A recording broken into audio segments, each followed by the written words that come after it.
Cool. All right. Well, thanks for joining us in our first installment of the AIM for Excellence webinar series, where we're breaking down strategic, operational, and career-related best practices in RevOps with leaders in the space that we admire. So I'm James, co-founder of AccountName. We are a go-to-market data and automation platform that helps companies streamline account-based sales, territory management, and data practices for their B2B sales teams. I'm super excited to be joined by Katherine Zhang today. Thanks for being here, Katherine. Thanks for having me, James. Excited to be here. Do you want to just do a kind of a quick share of your background for context for folks? Yeah.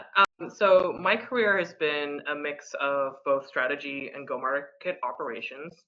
I started as a strategy consultant with Bain, actually out in Hong Kong, and moved back to the US. Went to business school, MIT, and then decided to join what was EMC at the time. It's now part of Dell Technologies. And I was part of the corporate strategy team at EMC. And when Dell made the acquisition of EMC was when I moved over to the sales side and was part of the leadership team for that merger integration. Subsequently have led sales ops teams at a variety of companies, Cognex, industrial automation technology company, Relativity, it's a legal SaaS. And most recently, I was the SVP of RevOps at Project 44. It's a logistics SaaS company, and I built out the RevOps function there. Great. I'm excited to have you on because those companies are already big. I think, RevOps, I would say, found its place with some of these more like upstart companies, but it seems to be like permeating across much larger orgs. And I think there's a very different challenge set between these two types of companies. So I definitely want to dig into that as well as kind of your pretty quick career ascent and kind of how you navigated that. So we'll dive in there. But before we get to those specifics, I'd love to start with kind of some basic opening questions to calibrate ourselves a bit, because I do think RevOps definitions are different depending on who you ask. So in your view, like, how do you define RevOps? Yeah, so I see the role of RevOps as it aligns and coordinates go-to-market resources to enable the customer journey. And that's very specifically three parts there. So the aligning is the strategy and the decision making. It's making sure that all of the teams that touch the customer, they know, who are we focusing on, right? Who's our focus customer? What's the experience we want them to have? That's the alignment part.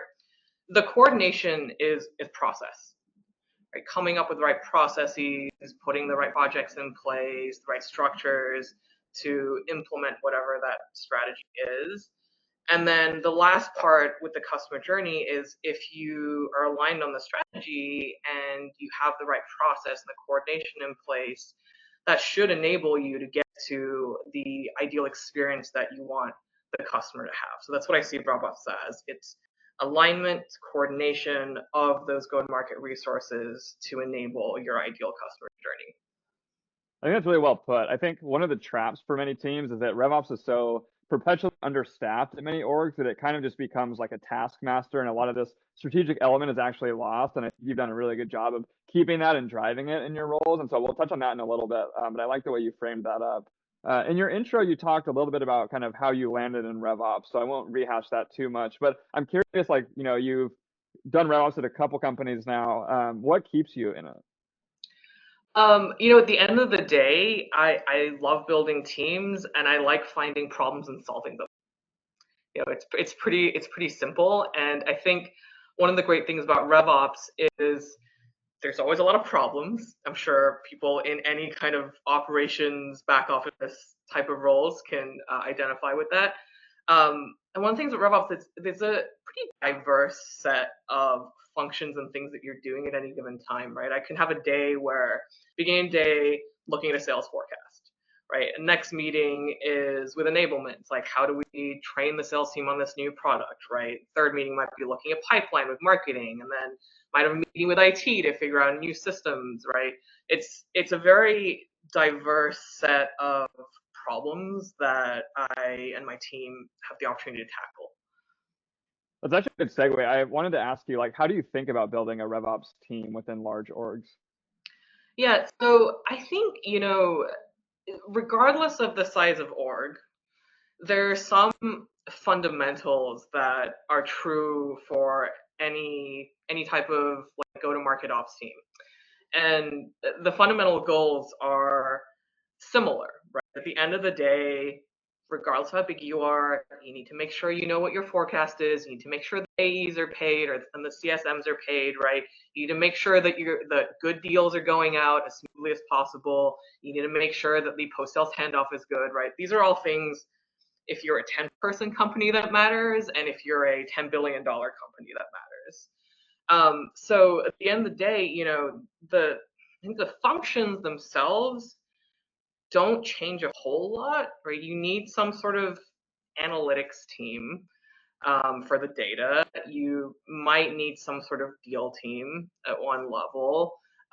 You need someone to look after your systems, right? And you probably need someone to train salespeople.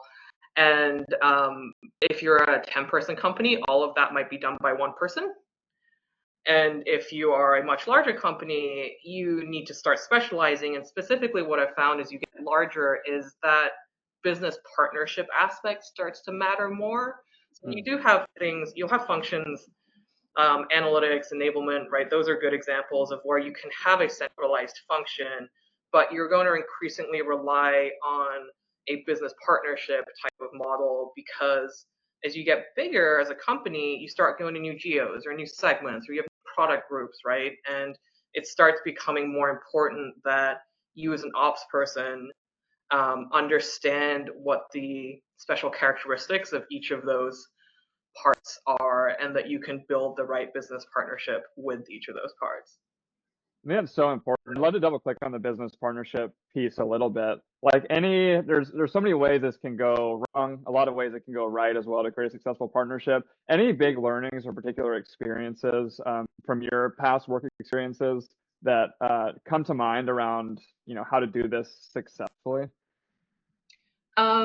So I think, right, there's partnerships internal. Well, I guess I would say there's partnerships with other operational stakeholders, right? And there's partnerships with kind of, I would call like almost an ops customer, right? And that's like the CS team or the field, etc. Mm-hmm. I think, with the other ops stakeholders, I think that partnership really is focusing on how do we enable that customer journey, right? And keeping that in mind and understanding that you're all at the end of the day working towards the same goal there, right? I think having one of the important things that RevOps can do on the more strategic side is be that that glue to a line, especially because I think if when RevOps has its function that goes across the go-to-market journey, it can become like almost the place that becomes a spokesperson for that front end of the company. Mm-hmm. And it becomes the place that the RevOps team understands, where we're trying to go with customers, right? Where are we focusing, right? What's the experience we want to have? Like that is one simple place for everyone else to go and say, like, hey, so like, what are we doing this year? Right? You don't have to go to the North America team and then the EMEA CS team, right? Like it's the one place. So I think that's for the ops stakeholders building partnerships. I think from a field perspective, what I found it's being a proactive advisor. So I think when when you start a RevOps team, it is reactive and it is somewhat order taking, because you just have to get some things in place, right? Some basic things just have to work. And I think you end up in this mode, or you can end up in this mode where you are just implementing decisions. And what you want to get to is you want to be supporting making decisions. Mm-hmm. And actually making some decisions. But I think that's the flip of where you get from being an order taker to being more strategic, is when, whether it's with the CRO or with a region manager or with CS lead or whoever it is, when you are actually saying, hey, look, I have this data, or I have this new thought for a new process, like this might be something that could help you, not waiting for them to say, I need this. Yeah, this kind of blends into I think your career experiences probably. So we might jump back to kind of some of the basic org building discussion, but since you brought it up, beyond just being proactive, is there any other advice you have for folks that kind of want to get a seat at that decision-making table? I think it's something that you've done really well. So I'm curious if you have any tactics or strategies to help guide that and be seen as like a very helpful thought partner. I think it does. I mean, I think it starts with actually getting the order taking implementation part right, right? I think that's Hmm. table stakes, right? That you have the function that runs well. Hmm. I think there's a level of trust that you want to focus on building. And I very specifically use the word trust and not, perfection or excellence or something like that. I mean, those are excellence at least is important too. But what I mean by trust is you want to be the trusted place for especially data and information about commercial stuff in your Hmm. organization. And that means that you are consistent in what you're doing, but also that you show that you actually understand the strengths and limitations of what you're doing. This is where I will never say that ops should strive to get perfect data. It's not going to happen, right? You want to get consistent and trusted data, because what that means is you can go up to somebody and say, hey, this is what the data is showing. Here are limitations that I very fully understand, and this is where the risk Hmm. might be, but here's also where the opportunity is. And I think having like understanding that that is what is needed out of you, that they want the full picture and to understand that you understand the limitations but also where it can be used, that's a really powerful way to get a seat at the table. For those folks in RevOps who are maybe earlier in their career or just aren't as data savvy, how have you in the past gone about building that knowledge for yourself? Like every org is a bit different. Every org has their data in a different place. Like I'm curious, how would you get up to speed in a new org on data, understand the limitations so that you can kind of build that trust? It's a good question. Um, you know, one is honestly, the end of the day, it's just listening and being curious, Hmm. right? And I think as a, I know you asked more about junior team members, but I'd say this even as a leader, I think it's very important to, when you're starting out, actually be curious about what's going on and not ask questions to test or to evaluate necessarily, but actually come at it with a like why are things done that way, Hmm. right? And I think that that opens up that opens up details that you may not have thought of, right? Asking Hmm. someone what like how did this come to be will often tell you more details than someone sitting you down and showing you exactly how it is now, right? So having that posture of curiosity is really important. I think for it's true for junior team members as well. Is just be curious about what's going on and everything else that's going on in your org. Maybe not specifically something that you're personally working on. Yeah, it's such a good point. I think um, so much of being a good ops person is actually similar to being a good seller and run discovery, asking the three whys and just getting to the root of issues. Like they are much more hand in hand than I think a lot of people actually expect. So that totally resonates with me. I'll wrap up on kind of like a couple of the other more operational things, and we'll dive deeper into your career. I'm curious if you have any perspectives on scale. So you mentioned a lot of the core competencies, regardless of scale, are going to be the same across RevOps teams. But I know you've had some pretty big teams. You have probably served a lot of AEs and SDRs. I'm curious if there are any specific challenges with scale or if you really think it's just kind of similar overall. The biggest, well, I wouldn't say necessarily the biggest, it depends on the org, but the, I would say the thing that sticks out in my mind most about scale when you get to a bigger org is that you just cannot rely anymore on conversations and tribal knowledge, Mm. right? And I think when you tell that to somebody, they'll conceptually understand it, but when it becomes a hey no we have to stick to this process and these guidelines because I cannot you cannot be calling me at 1 a.m asking if if this one specific thing can be changed, right? 10-person company, no problem, right? Even honestly, 1,000-person company, you can still do stuff like that. When you're a 10, $20 billion company, right? Like at that level, these little, every little exception or special thing that's going on starts having knock-on effects to the rest of the system. Mm-hmm. I'm curious, any sage wisdom on how you kind of drive that process in those large orgs? Any tactics you have or tools you really like or the like? I mean, there's a lot I think that goes on with what I think broadly people call change management, right? When you do one of these, one of the things I've personally found, though, in my experience, to be very useful is just explaining the context to people. I found, even with the field, when it's something that you put out that is extra work for them, they're more likely to do it if you explain why than Mm-hmm. just say, no, you can no longer do this, or you need to start doing this, right? Hey, you can no longer do this because literally, if you do this, we can't count what you sold as AR, right? And you want the AR of the company to go up because that helps your stock options, right? And I think explaining that, I've actually done that before where I've seen this like light go on their head. It's like, oh, I get it. I get it why you want me to stop doing this thing. Yeah.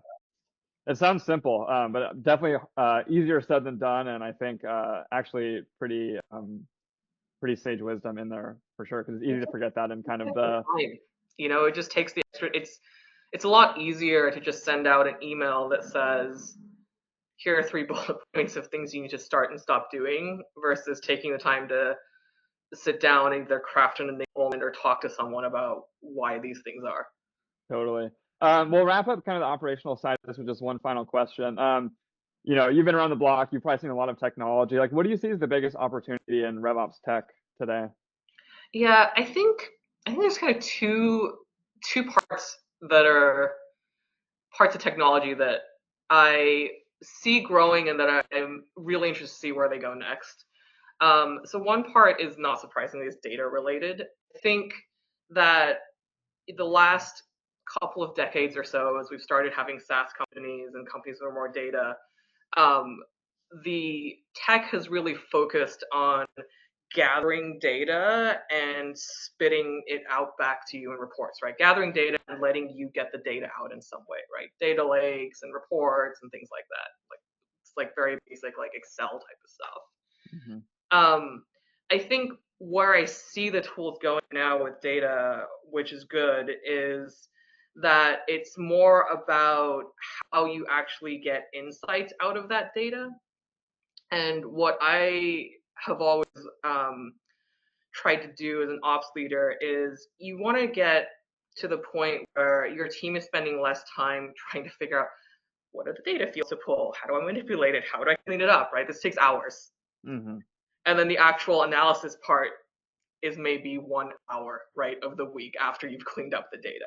If you could take out that 20 hours of figuring out how to get the data out in the right place somehow and have it so that the role of the ops team is asking the right questions Mm-hmm. and figuring out how the insights respond to those questions, that I think would be a really huge up leveling of what an ops team can do. And that gets to the no longer order takers, right? We don't spend Mm-hmm. 90% of our week getting the report out, cleaning it up so that someone can use it. We spend the time, right, figuring out what's the best next decision to make. Yeah. That's one part with the data. The other part of tech that I think is up and coming is interesting is helping with the once you've made the decision, the coordinating and the implementing part of it, and really figure out a way to meet the field, whether it's A's or CS or services, right? People meet them where they're at. I think, it's probably the least effective thing I've seen when you ask about change management is sending spreadsheets to people in the field. Like if you're doing that, it's probably going to have a low efficacy rate. And Yeah. so what is it, right? What type of tool is going to be an interface that they use, right? Is it going Mm-hmm. to Should it be like on Slack, right? Instead of via email, or instead of via some other interface. It's like meeting the field where they are is going to be important as well. Yeah, I mean, that really resonates with me too. And it's kind of one of the core reasons we started accounting as well, to make this data exploration a lot easier without data teams, and to stop relying on reps to have to sort through a million different dashboards to get to their key insights for the day. So I think being able to, take that out and send it straight to them is something that we really think about as well. So that's great to hear. Cool. We'll move on to career here. And I know we're coming up on time. I think we covered a good amount of this kind of implicitly in the discussion so far, but anything else you would say around like your key success factors for your rise in your career? I think you kind of moved up the ranks pretty quickly in RevOps. So I know you've talked a little bit about, being a thought partner, being proactive. Like anything else that you would advise folks that are kind of trying to match your trajectory?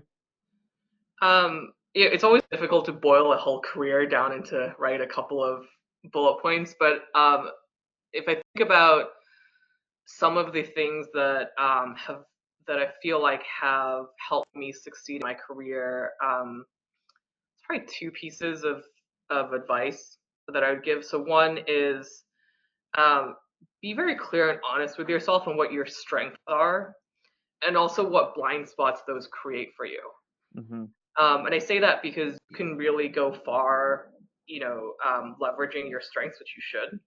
But every strength comes with a corresponding blind spot that you don't have to necessarily fix, because there's a reason you have the strength, but at least you want to know how to accommodate them, right? So I'll give an example of myself. One of my great strengths is that when there's a complex situation, a complex problem, I can take all the complexity and simplify it down into what really matters so that we can make a decision or action. So clarifying and simplifying, prioritizing, great strength to have.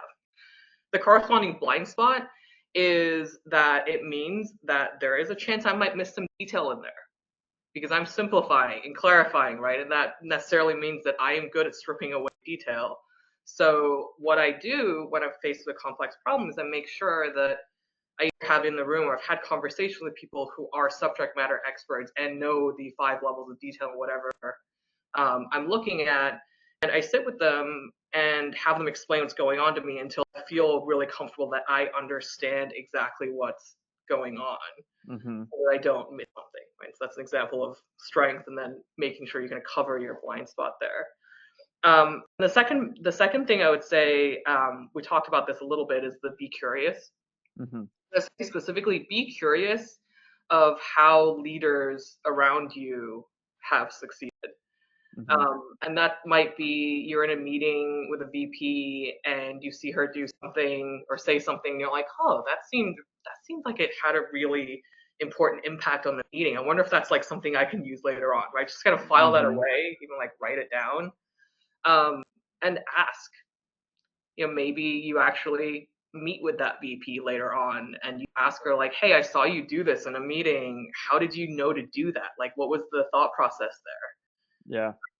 That's great. I think you can almost boil that down to an extent to self-awareness on one hand, which is really hard to have, and to an extent org awareness as well, because I think what you described on the second half of that is great in a vacuum, like always, keep an eye on like leaders you admire, but I think it's also company specific too, right? Like some cultures are just different, and so some things are going to play really well in org A and some things are going to play really well in org B. So I think, stepping into a new company, being able to monitor that and kind of think about that and be aware of that is really key. That's great. You touched on this a little bit, so you can maybe just repeat what you said earlier, or we can kind of pass on this question. But I'm curious if you have any additional thoughts on like the best way to communicate the value of RevOps within large orgs. I know, again, kind of getting past being order takers. How do you think through this beyond some of the comments earlier around being the glue and then the hub and things like that? I really think it's the hub, and I like that word you used actually in terms of saying it's the hub.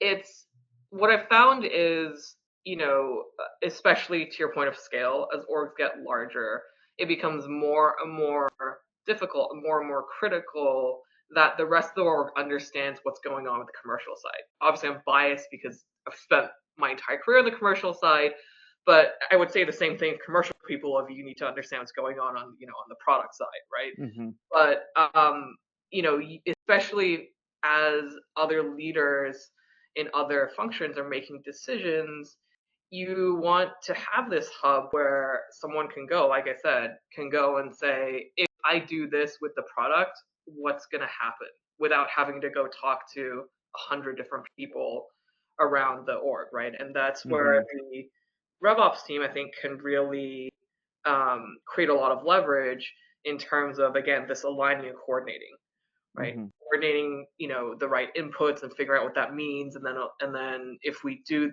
make this decision or we don't, aligning the commercial team on whatever needs to happen and like why that decision was made.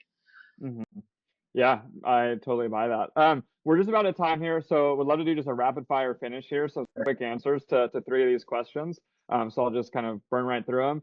Curious, what do you think is the biggest myth about RevOps? That it's all about the numbers.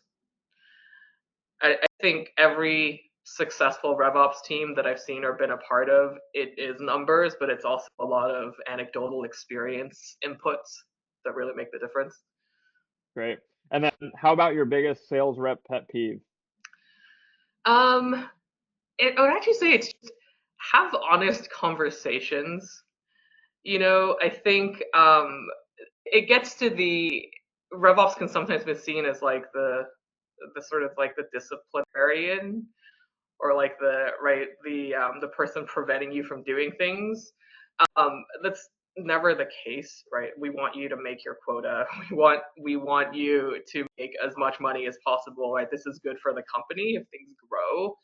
And so I think for as a small example, right? If RevOps launches something that is extra work for you and it's really going to be awful for you and there's no way that you can do this, don't come to us and be like, yeah, I'll totally do it, and then never do it. Just have those conversation and say, this is why I don't think I can put this into my work for the week, and this is what I would need if you want this information, here's the easiest way to get it.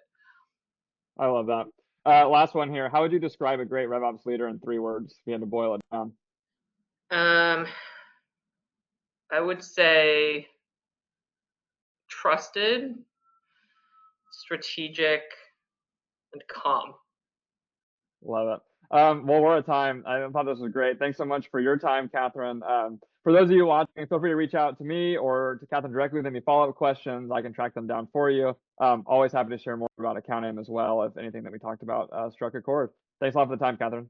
Thanks, James.